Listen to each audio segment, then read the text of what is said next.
नमस्कार, मैं हूं सौरभ शर्मा। रिया के बाद क्या सारा अली खान और रकुल प्रीत सिंह भी ड्रग्स मामले में जेल जाएंगी? जब से इन दोनों का नाम ड्रग्स मामले में सामने आया है, तब से रिया और रकुल बिल्कुल आउट ऑफ मुंबई हैं और अगले 48 घंटे इन पर बहुत भारी पड़ने वाले हैं। एनसीबी सूत्रों से इंडिया टीवी को पता चला है कि अगले हफ्ते तय हो जाएगा कि सारा और रकुल प्रीत को पूछताछ के लिए कब बुलाया जाएगा। सवाल यह है कि माया नगरी में नशे की कितनी क्वींस हैं और किस किस ने हेरोइन ली है। अब इस सब की जांच होगी और सबके बही खाते निकाले जा रहे हैं।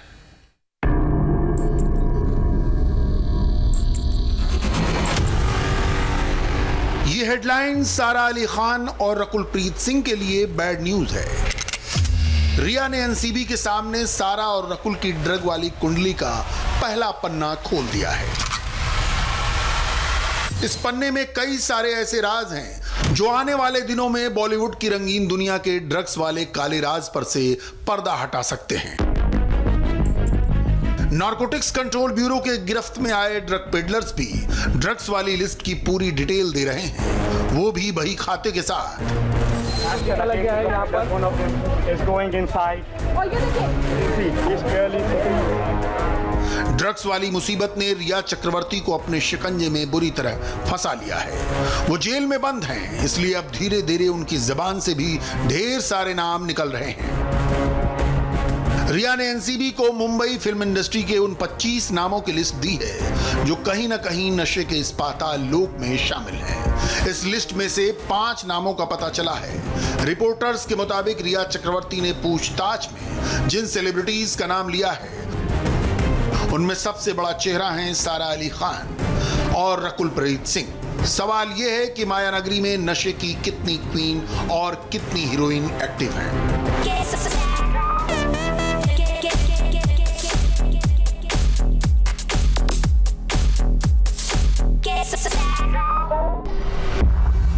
रिया की ड्रग स्टोरी की किरदार नंबर 1 यानी सारा अली खान वैसे तो बहुत कम वक्त में बड़ी स्टार बन चुकी हैं, लेकिन अब उनके स्टारडम पर ड्रग स्कैंडल वाला दाग लग चुका है। ड्रग स्टोरी की किरदार नंबर 2 यानी रकुल प्रीत सिंह का नाम रिया चक्रवर्ती ने एनसीबी को अपने 20 पन्ने के बयान में बताया है।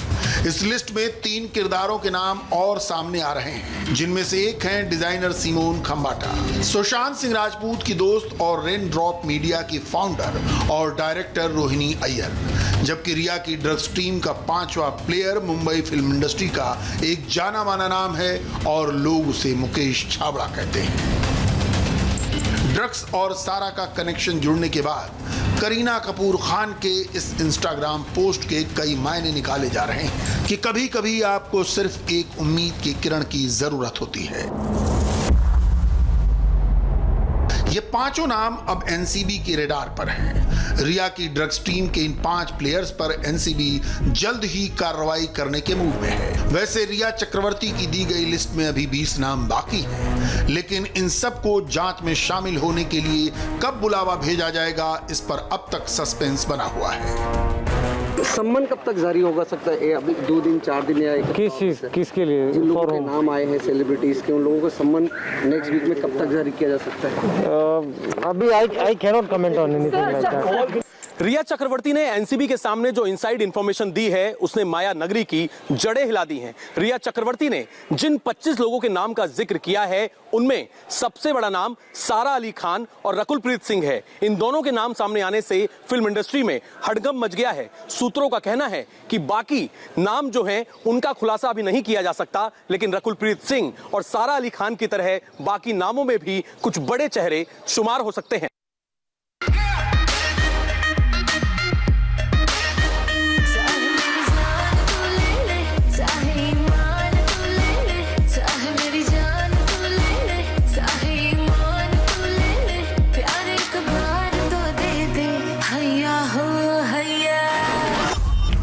सारा अली खान की बात आगे करेंगे, पहले जरा रकुल प्रीत सिंह के ड्रग वाले डायरेक्ट कनेक्शन को समझते हैं। रिया ने जैसे ही सारा के साथ रकुल का नाम लिया, उनका एक पुराना इंटरव्यू सोशल मीडिया पर वायरल होने लगा, जिसमें उन्होंने कहा था कि ड्रग्स को सिस्टम से बाहर निकाल फेंकना चाहिए।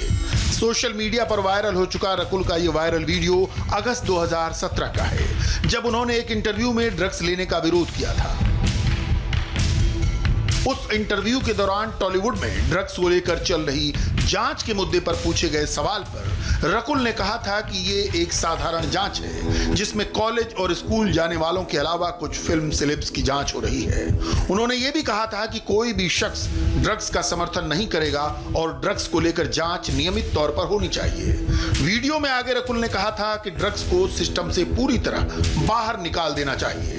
लगे हाथ उनका यह भी तर्क था कि ड्रग्स की जांच को खबरों की सुर्खियां बनाने से कहीं ज्यादा जरूरी है कि हम इससे कुछ सबक सीखें। इसमें सबसे खास बात यह है कि रकुल प्रीत को तेलंगाना राज्य सरकार के नो टू ड्रग्स अभियान का ब्रांड एम्बेसडर भी बनाया गया था। यानी जो रकुल कल तक ड्रग्स के खिलाफ बात करती थी, अब उसी पर ड्रग्स लेने का आरोप लग गया है और अब सारा अली खान और रकुल के फुल ड्रग टेस्ट की कड़ियां एक एक करके जोड़ी जा रही हैं। एनसीबी सारा अली खान और रकुलप्रीत सिंह को सम्मन देकर पूछताछ के लिए मुंबई के एनसीबी के दफ्तर में कब बुलाएगी, इस पर एनसीबी के सूत्रों का कहना है कि अगले हफ्ते यह डिसाइड किया जाएगा कि सारा अली खान और रकुलप्रीत सिंह को पूछताछ के लिए कब बुलाना है। सवाल यह है कि इस वक्त जब धड़ल्ले से ड्रग पेडलर्स को पकड़ा जा रहा है, बड़े बड़े सितारों के नाम सामने आ रहे हैं, उस वक्त सारा अली खान और रकुलप्रीत सिंह कहां हैं? इसका जवाब इस हेडलाइन में छिपा है, क्योंकि जिस वक्त रिया चक्रवर्ती ने ड्रग्स मामले में सीधे सीधे सारा और रकुल का नाम लिया, उस वक्त रकुलप्रीत भी आउट ऑफ मुंबई हैं और सारा अली खान गोवा में छुट्टियां मना रही हैं। सारा अली खान तो बाकायदा अपने इंस्टाग्राम पोस्ट पर छुट्टियों की तस्वीरें पोस्ट कर रही हैं। मगर जिस रफ्तार से एनसीबी अपना काम कर रही है, उसे देखते हुए लगता है कि सारा की गोवा वाली छुट्टियों को और रकुलप्रीत सिंह के टूर को ग्रहण लग सकता है। करमजीत यानी केजे के अलावा मुंबई में कई बड़े ड्रग पेडलर्स पकड़े गए हैं। डिवॉन एंथनी नाम के शख्स के साथ 2 और लोग पकड़े गए। इनके अलावा अंकुश अरेंजा अनुज केशवानी को भी ड्रग्स आगे सप्लाई करने के लिए देता था। गोवा से क्रिस कोस्टा नाम के शख्स को एनसीबी गोवा ने पकड़ा है। कुल 7 ड्रग पेडलर्स पकड़े गए हैं जो बॉलीवुड में ड्रग सप्लाई करते थे। इनमें सबसे बड़ा पेडलर केजे ही है। मुंबई टीम के NCB zonal director Sameen Wankhede इस पूरे ड्रग सिंडिकेट पर काम कर रहे हैं, जबकि deputy director operations KPS Malhotra syndicate के साथ बॉलीवुड कनेक्शन को खंगाल रहे हैं। केपीएस ही सारा अली खान, रकुलप्रीत सिंह, सिमोन खंबाटा को मुंबई आकर आने वाले वक्त में समन करेंगे। इन सब के खिलाफ अहम सबूत एनसीबी को मिल चुके हैं। यहां पर रिया चक्रवर्ती, रकुलप्रीत सिंह और सारा अली खान के ट्रायंगल को समझना जरूरी है। कई मौकों पर तीनों एक साथ दिखाई दिया करते थे। जिम से लेकर शॉपिंग और पार्टी तक तीनों का जबरदस्त याराना था, लेकिन जैसे ही रिया ड्रग्स मामले में फंसी, उसने इन दोनों का नाम उगल दिया। सारा अली खान के लिए मुसीबत दोहरी है, क्योंकि उन पर सिर्फ ड्रग्स लेने का आरोप नहीं लगा, बल्कि सुशांत सिंह राजपूत केस में भी उनका कनेक्शन सामने आ चुका है और इसमें भी ड्रग्स वाला सॉलिड एंगल निकलकर सामने आ रहा है। ये बात सामने आई है कि सारा अली खान सुशांत सिंह राजपूत के लोनावला वाले फार्म हाउस पर ड्रग्स लिया करती थी। असल में रिया चक्रवर्ती ने एनसीबी के सामने जो बयान दिया है, उसमें बताया है कि साल 2018 के दिसंबर से जनवरी 2019 के बीच सारा अली खान लोनावला वाले फार्म हाउस पर सुशांत सिंह राजपूत के साथ जाया करती थी और वहां पर न केवल सुशांत सिंह राजपूत और सारा अली खान, बल्कि बॉलीवुड के कुछ और लोग भी आते थे जो ड्रग्स लिया करते थे। इसी वजह से अब सारा अली खान को भी जल्द सम्मन भेजकर पूछताछ की जाएगी, क्योंकि एनसीबी के सूत्रों का दावा है कि कुछ ऐसे सबूत हाथ लगे हैं जिससे पता चलता है कि रिया चक्रवर्ती और सारा अली खान किसी एक ही सोर्स यानी कि एक ही ड्रग पेडलर से ड्रग्स खरीदा करती थी। इसी बीच सुशांत का ड्राइवर सामने आया। उसने भी कई राज खोले हैं। सुशांत के ड्राइवर अनिल ने इंडिया टीवी को बताया कि सुशांत और सारा अली खान करीबी दोस्त ही नहीं बल्कि रिलेशनशिप में थे और सारा अक्सर सुशांत के घर आया जाया करती थी। ट्रक के बारे में पूछा? ड्रग ऐसा कुछ पूछे तो मैं देखा नहीं तो मैं कैसे बोल दूँ। क्या पूछा उन्होंने ट्रक के बारे में? बोला कोई ऐसा दूसरे कुछ मिला के लेते थे क्या किसी में, तो मैं बोला नहीं सर मैं देखा नहीं तो मैं कैसे बोल सकता। अच्छा सारा, मैं आपसे पर्सनल सवाल पूछ रही हूँ कि अनिल आप जब थे सारा अली खान के साथ थाईलैंड ट्रिप पे गए थे, मुझे याद है आप Yes. शायद नवंबर 2018 में आपने ज्वाइन किया। यस गए थे। तो उसके बाद सारा ने अचानक बातचीत बंद कर दी, क्या कुछ हुआ? कुछ सुना होगा आपने? नहीं, मैं जब तक मैं था तब तक सारा अली खान थी उनके साथ। सारा और सुशांत का रिलेशन कैसा था? अच्छा था, वो भी घर पे जाते थे सर उनके, और उनके साथ पौना बीच भी जाते, थाईलैंड जो आपने बोला पौना डैम भी जाते थे? हाँ वो वहाँ भी जाते थे, यानी एकदम क्लोज थे उनका एकदम। सारा भी आती थी सुशांत के घर पे? हाँ। कितनी बार आई होंगी? मेरे 2-3 बार तो आई थी मेरे। 2-3 बार आई। हाँ। सुशांत जाते थे सारा के घर पे? हाँ। कभी देखा आपने ड्रग वगैरह लेते? बर्ड जिसका नाम है, सिगरेट में उसका इस्तेमाल करते हैं? नहीं मैंने नहीं। दारू पीते, जो शराब है वो पीते थे सुशांत? सिगरेट पीते थे? मैंने नहीं देखा उन्होंने। कभी बियर पिए थे एक बार मेरे सामने ऐसा, मगर दारू वारू का देखा नहीं। बियर एक बार पिए थे मेरे। क्या सुशांत और सारा गर्लफ्रेंड बॉयफ्रेंड थे, ऐसा लगा कभी आपको? हाँ मेरे को तो ऐसे ही लग रहा है। कपल थे वो? यस, 2.5 महीने के। आपको लगता है सुशांत सिंह राजपूत जैसा इंसान सुसाइड कर सकता है?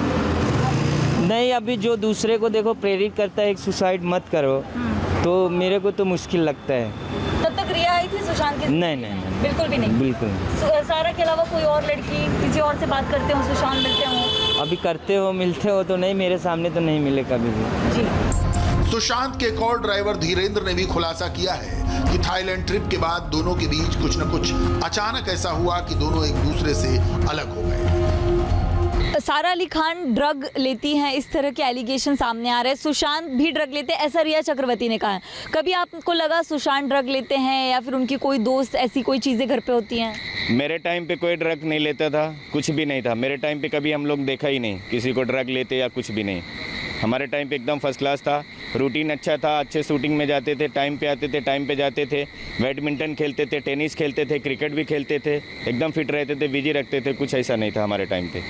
अच्छा, ये थाईलैंड ट्रिप से रिटर्न आए तो तभी आप काम कर रहे थे? हाँ, तभी मैं थाईलैंड ट्रिप पे, फिर मेरा छुट्टी हुआ था, उसके बाद फिर मैं बाद में आया। छिछोरे जब ही स्टार्ट हुई जब ही फिर मैं वापस आया। तो तभी भी सारा सुशांत के साथ कांटेक्ट में? तब अकेले थे सुशांत सर, तो तब कोई नहीं। अचानक ऐसा क्या होगा कि इतना ट्रिप मनाने के बाद अकेले हो जाएं फिर छोड़ दें? अब वो मालूम नहीं उसका मैडम, मैं नहीं था तो उसका मेरे को नहीं पता। अच्छा, उनके टाइम पे जी। ट्रिप से आने के बाद बाद में छोड़े थे? ट्रिप से आने के बाद दोनों अलग हुए थे? ट्रिप से आने के बाद हाँ, नहीं थी मैडम साथ। सवाल यह है कि क्या इस ब्रेकअप के पीछे भी कोई ड्रग वाला एंगल है? अगर हाँ, तो अब ये भी इन्वेस्टिगेशन के दायरे में आएगा। मतलब साफ है, आने वाले दिन सारा अली खान और रकुल प्रीत सिंह के लिए बहुत बड़ी मुसीबत साबित हो सकते हैं, क्योंकि जैसे जैसे जांच आगे बढ़ रही है, एक के बाद एक कई सारे लिंक्स मिल रहे हैं जो सुशांत केस के साथ साथ ड्रग्स वाले स्कैंडल पर कभी भी कोई बड़ी ब्रेकिंग न्यूज दे सकते हैं। वैसे महाराष्ट्र में इस वक्त गेम ऑफ थ्रोन्स चल रहा है।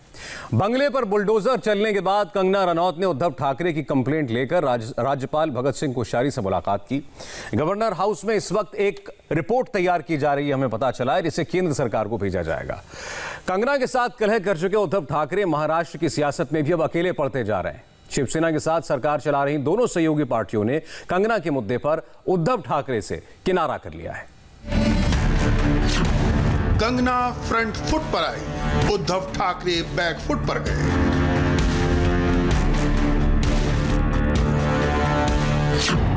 कंगना की लड़ाई ने उद्धव ठाकरे की कुर्सी हिलाई। कंगना बहुत क्रांतिकारी या मुंबई में मुख्यमंत्री हटाने की तैयारी? कंगना से ठाकरे की लड़ाई बुलडोजर से आगे निकल गई है। बात अब बंगला नहीं बल्कि सरकार गिराने, गिरने, बचने और बचाने तक पहुंच गई है। पाली हिल में कंगना के बंगले पर चले बुलडोजर को कंगना ने पलटकर उद्धव ठाकरे सरकार की ओर दौड़ा दिया है। घर तोड़ने वालों का घमंड तोड़ने के लिए कंगना लाव लश्कर के साथ निकली। ठाकरे सेना कंगना को फंसा रही थी, कंगना ने उद्धव को ही फंसा दिया है।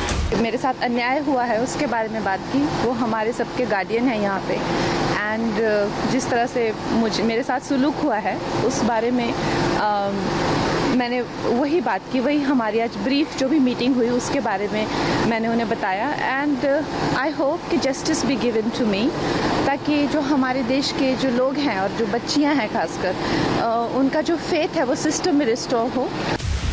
उद्धव ठाकरे कंगना से पीछा छुड़ाना चाहते हैं। महाराष्ट्र के मुख्यमंत्री किसी भी बहाने कंगना को डाउन प्ले करना चाहते हैं। वो कोरोना की बात करते हैं, मराठा आरक्षण को मुद्दा बताते हैं, लेकिन सवाल घूम फिर कर कंगना पर आकर रुक जाता है। कंगना के तेवर गर्म है, इसलिए ठाकरे सेना के बोल नरम पड़ गए हैं।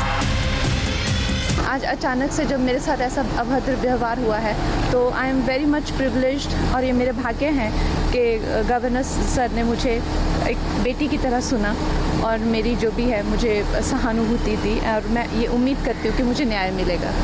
महाराष्ट्र के सीएम 38 मिनट तक माइक और कैमरे के सामने रहे, लेकिन मुंबई के सबसे हॉट मुद्दे पर उद्धव ठाकरे की जबान लॉक रही। मी बोलत नाही याचा अर्थ असं नाही की माझ्याकडे उत्तर नाही, पण एक मुख्यमंत्री पदाच्या खुर्चीवरती बसलेला आहे।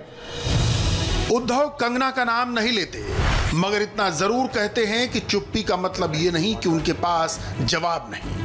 कंगना के ऑफिस पर बुलडोजर चलाने पर उद्धव ने चुप्पी साधे रखी। 2 दिन पहले तक उद्धव की सेना वायलेंट हो रही थी, मगर उद्धव अब साइलेंट हैं। शिवसेना के अखबार सामना में बाहरी लोगों के बहाने कंगना के खिलाफ जहर उगला गया।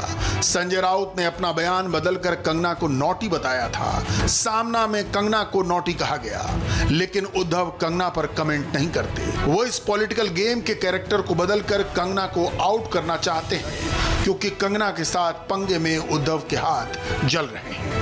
कंगना से ध्यान हटाने और अपनी साख बचाने के लिए उद्धव ने मराठी अस्मिता का कार्ड खेल दिया। उद्धव के मुताबिक महाराष्ट्र को बदनाम करने की राजनीतिक साजिश हो रही है। वो सही समय पर बोलेंगे और मुख्यमंत्री की खामोशी को उनकी कमजोरी न समझा जाए।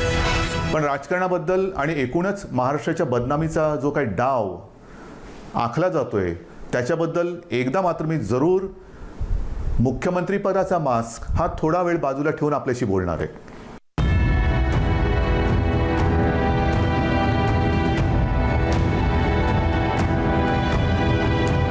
ठाकरे ब्रांड पॉलिटिक्स शिवसेना की पहचान रही है, लेकिन कंगना के आगे शिवसेना चीफ उद्धव ठाकरे के तेवर ढीले हैं। कंगना रनौत की गिनती हॉट एक्ट्रेसेस में होती है। फिलहाल तो शिवसेना कंगना की आग झेल रही है। शिवसेना के 54 साल के राजनीतिक इतिहास में पहली बार मुंबई के किसी सिनेमा स्टार ने ठाकरे परिवार के वर्चस्व को इस तरह चुनौती दी है। कंगना में क्वीन वाली अदा है, वो झांसी की रानी के तेवर दिखा रही है। उद्धव ठाकरे, तुझे क्या लगता है कि तूने फिल्म माफिया के साथ मिलकर मेरा घर तोड़ के मुझसे बहुत बड़ा बदला लिया है? आज मेरा घर टूटा है, कल तेरा घमंड टूटेगा।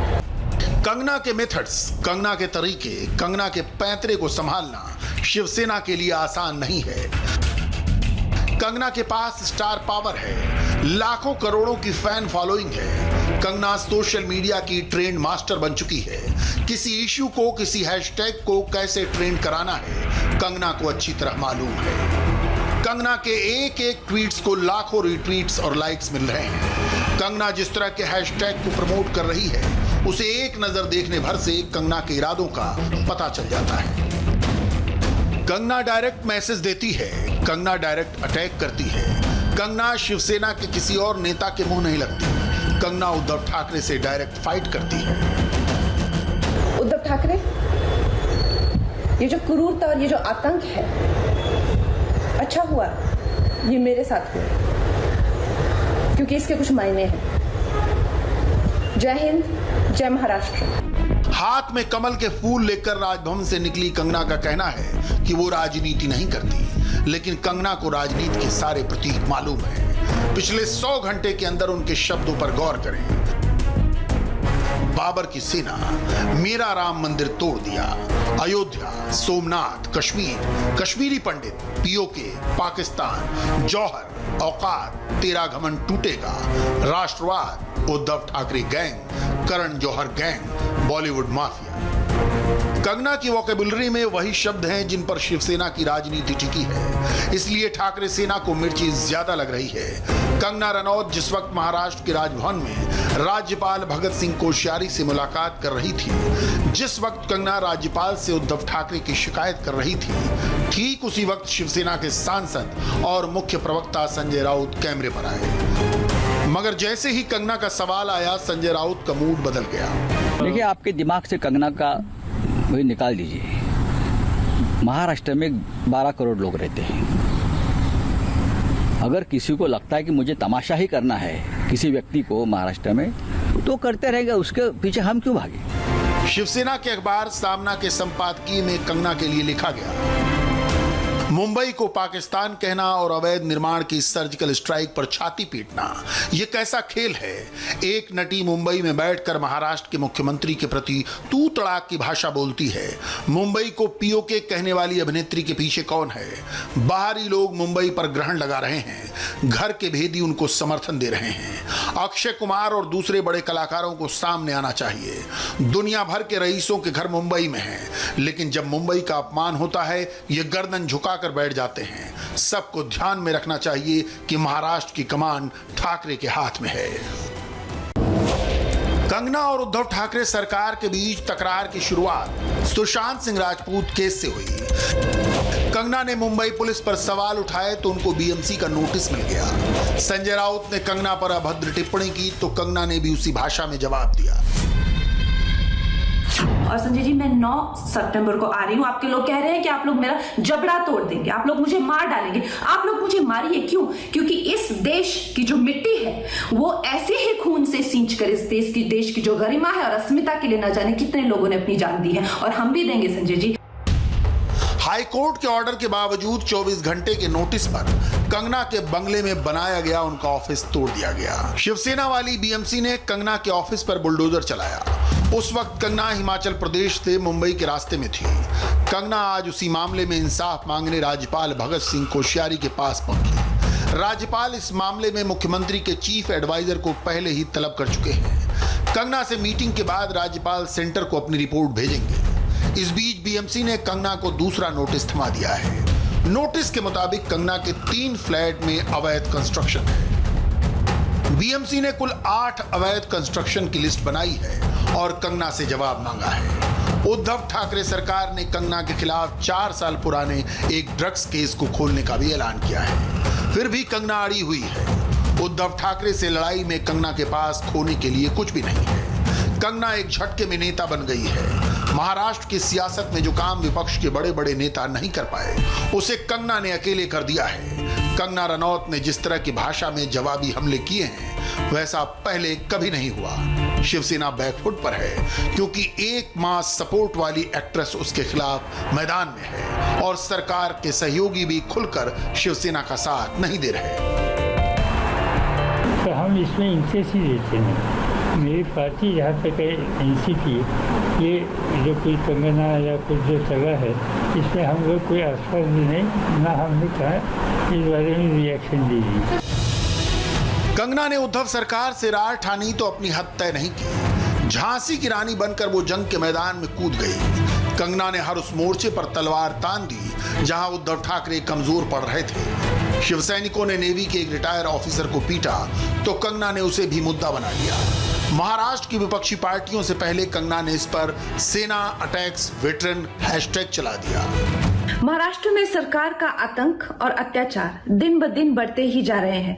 आज उन्होंने एक एक्स सर्विसमैन को दिन दहाड़े सबके सामने, बहुत सारे लोगों ने एक अकेले इंसान को, वेटरन को अटैक किया और उन्हें बहुत बुरी तरह से मारा।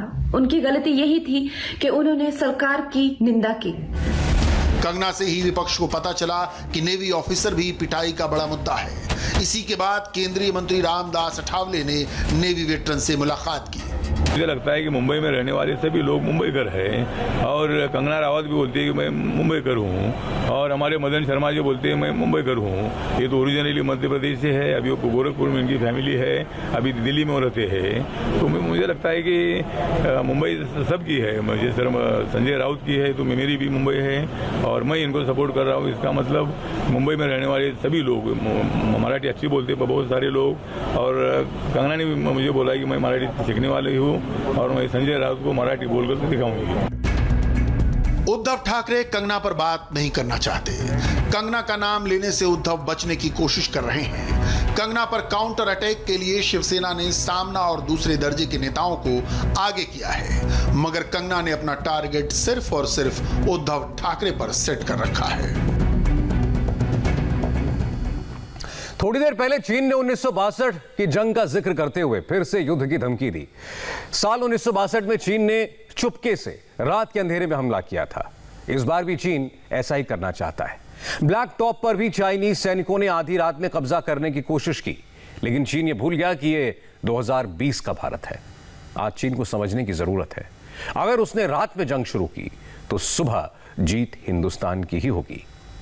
Of the Union of India, and go wherever ordered, by land, sea, or air.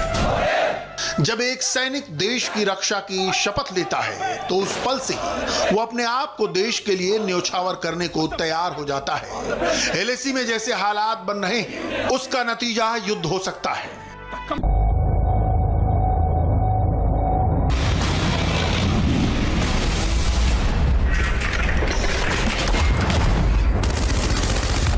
पहले जमाने में युद्ध के कुछ उसूल होते थे। सूरज के ढलते ही रण क्षेत्र में जंग रुक जाती थी, लेकिन भारत और चीन के बीच युद्ध रात के अंधेरे में ही शुरू होगा।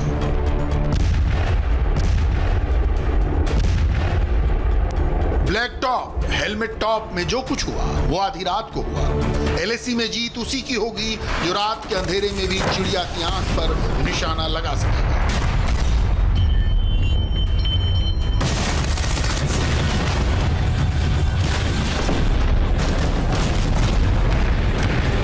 हर बीतते दिन के साथ लद्दाख में रातें और ठंडी होती जा रही हैं और कुछ दिन बाद तो रात को बाहर निकलना भी मुश्किल हो जाएगा। लेकिन ऐसे ही एक रात को और इससे ज्यादा ठंड में जंग शुरू होगी, और वो जंग एक रात की नहीं होगी बल्कि कई दिन, कई रातों तक वो जंग हमारी सेना को लड़ना होगा। नेशनल सिक्योरिटी की वजह से मैं आपको स्पेसिफिक जानकारी तो नहीं दूंगा, लेकिन इतना जरूर बता सकता हूं कि लद्दाख में जैसे ही सूरज डूबता है हमारी सेना और अलर्ट हो जाती है। रात के अंधेरे में चीन पर निगरानी रखने के लिए हमारी सेना के पास एलएसी पर इस तरह के रडार हैं, इस तरह की टेक्नोलॉजी है, इस तरह के हथियार हैं जिसके जरिए वो चीनी सेना के मूवमेंट पर नजर भी रख सकते हैं, उनके प्लान को फेल भी कर सकते हैं। और ऐसा ही देखने को मिला था ब्लैक टॉप पर जब हमारी सेना ने चीनियों को खदेड़ दिया था रात के अंधेरे में। रात में कैसे जंग होगी, दुश्मन कैसे घात लगाकर हमला करेगा और उसको कैसे जवाब देना होगा, इसकी तैयारी इंडियन आर्मी हमेशा से करती रही है। भारतीय सेना के हर एक जांबाज को रात में सटीक निशाना लगाने की प्रैक्टिस कराई जाती है। यह अभ्यास तब तक चलता रहता है जब तक सैनिक इसमें महारत हासिल न कर ले। इतिहास गवाह है, चीन ने कभी दिन की रोशनी में सीधी जंग नहीं शुरू की, बल्कि वो अंधेरे की चादर ओढ़कर चुपके से वार करता है। कुछ दिन पहले तिब्बत में चाइनीज सेना ने नाइट वॉर एक्सरसाइज की थी, जिसमें बख्तरबंद गाड़ियां, ड्रोन, रात के अंधेरे में फायरिंग से लेकर रॉकेट लॉन्चर दागने तक का प्रदर्शन किया गया। चीन ने पहले वीडियो शूट किया, फिर आदतन प्रोपेगेंडा फैलाने के लिए वायरल किया।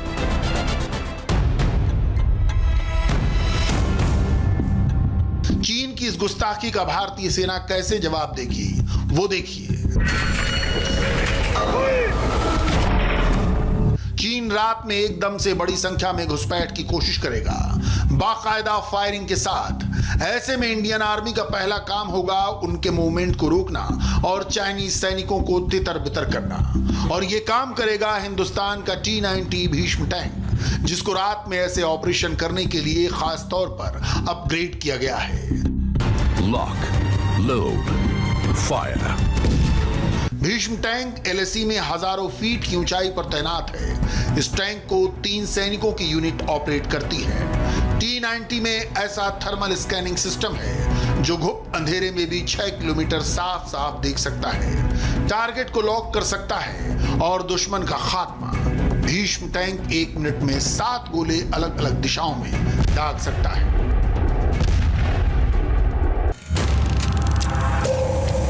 इंडियन आर्मी के पास हाईटेक नाइट विजन गॉगल्स हैं जो रात में क्लियर पिक्चर देते हैं। इंडियन आर्मी और कम्युनिस्ट सेना में सबसे बड़ा फर्क थ्योरी और प्रैक्टिकल का है। एलओसी पर ज्यादातर कार्रवाई रात में होती है। आतंकवादियों की घुसपैठ, उनका खात्मा और सर्जिकल स्ट्राइक सारे ऑपरेशन रात में किए जाते हैं।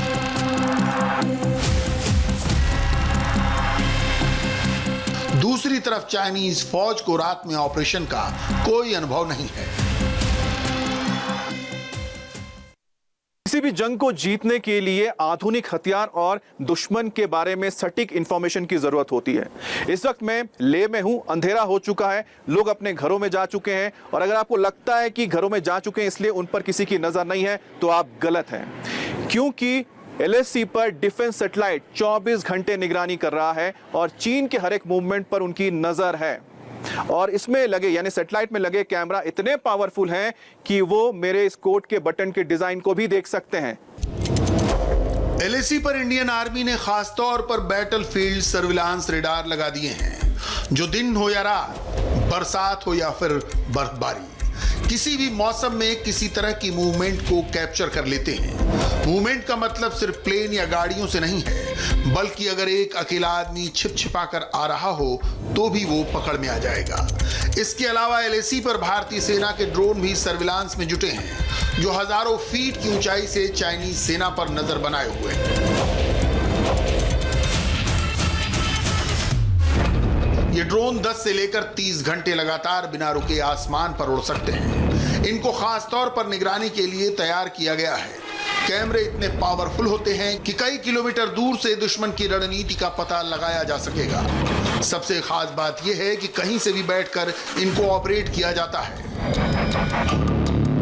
इन ड्रोन्स को भारतीय सेना के आंख और कान कहा जाता है।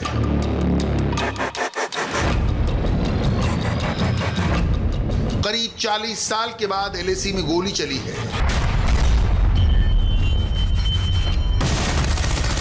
अभी हवाई फायर किए गए हैं,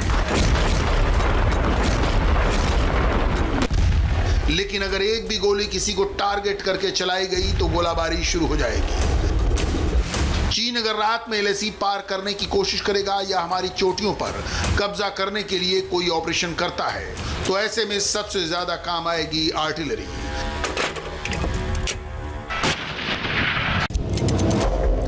किसी जमाने में रात में तोपों से निशाना लगाना मुश्किल होता था, लेकिन इंडियन आर्मी के पास ऐसी तोपें हैं जो अंधेरे में कई किलोमीटर दूर से पिन पॉइंट निशाना लगा सकती हैं। रात में जब हिंदुस्तानी आर्टिलरी गरजेगी तो दुश्मन के दिल कहां उठेंगे। एलएसी पर इस वक्त M777 howitzer Bofors multi barrel rocket launcher तैनात है। जिन जिन रास्तों से, जिन पॉइंट से चाइनीज सेना आगे बढ़ सकती है या कोई प्लान बना सकती है, वहां पर इंडियन आर्मी ने स्नाइपर्स तैनात कर दिए हैं। ये कोई आम स्नाइपर्स नहीं है, बल्कि इनको रात के अंधेरे में मिशन को पूरा करने के लिए खास तौर पर ट्रेन किया गया है। ये कैसे काम करते हैं ये देखिए। मान लीजिए ये अंधेरे में जो शख्स बंदूक लिए चल रहा है वो चाइनीज सैनिक है। इसको जरा भी अंदाजा नहीं है कि उसको स्नाइपर्स देख रहे हैं। इस सैनिक को लग रहा है कि अंधेरे में कोई उसको निशाना नहीं बना पाएगा, लेकिन जल्द ही इसकी गलतफहमी दूर होने वाली है।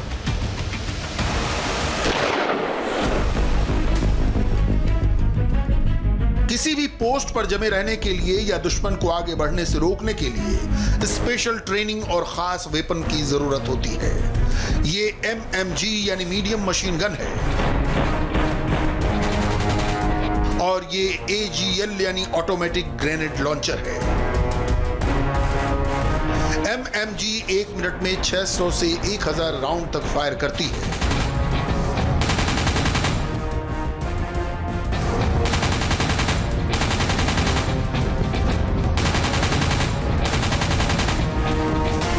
दूसरी तरफ ASL लगातार एक के बाद एक 30 ग्रेनेड लॉन्च कर सकता है।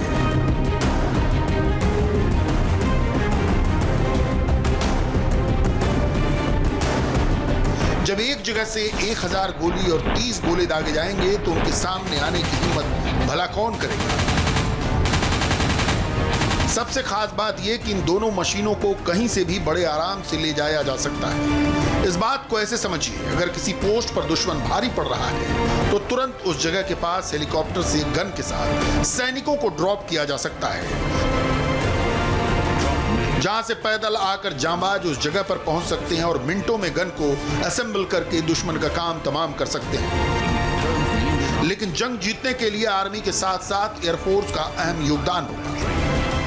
नाइट वॉर यानी कि रात की लड़ाई में सबसे अहम भूमिका होती है एयरफोर्स की, और यही वजह है कि इंडियन एयरफोर्स को जिम्मेदारी दी गई है कि अगर चीन के साथ लड़ाई होती है तो चीन के ठिकानों को पहचानना, उनके बारे में इंफॉर्मेशन जुटाना, और साथ ही साथ रात के वक्त अगर हमें हमला करना है चीन के बेसिस पर, उनको टारगेट करना है, तो इंडियन एयरफोर्स को ये जिम्मेदारी दी जाएगी। और यही वजह है कि इंडियन एयरफोर्स पहले से ही तैयार है। लेके फॉरवर्ड एयर बेस में आपको बता दें कि रात के वक्त यहाँ पर नाइट कॉम्बैट ड्रिल की जाती है, जिसमें हमारे अटैक हेलीकॉप्टर्स भी होते हैं, हमारे फाइटर प्लेन्स भी होते हैं, क्योंकि इनमें नाइट विजन डिवाइस लगे हुए हैं जिसके जरिए ये अंधेरे में भी सटीक निशाना लगा सकते हैं। इंडियन एयरफोर्स इस वक्त हाई अलर्ट पर है। रात में ऐसे ही हेलीकॉप्टर LAC पर सॉर्टीज कर रहे हैं, जिनके पास ऐसे कैमरे हैं जो अंधेरे में एक एक लोकेशन को क्लियर देख सकते हैं। इन हेलीकॉप्टर का मुख्य काम होता है दुश्मन की लोकेशन पता करना और घुसपैठ की जानकारी देना।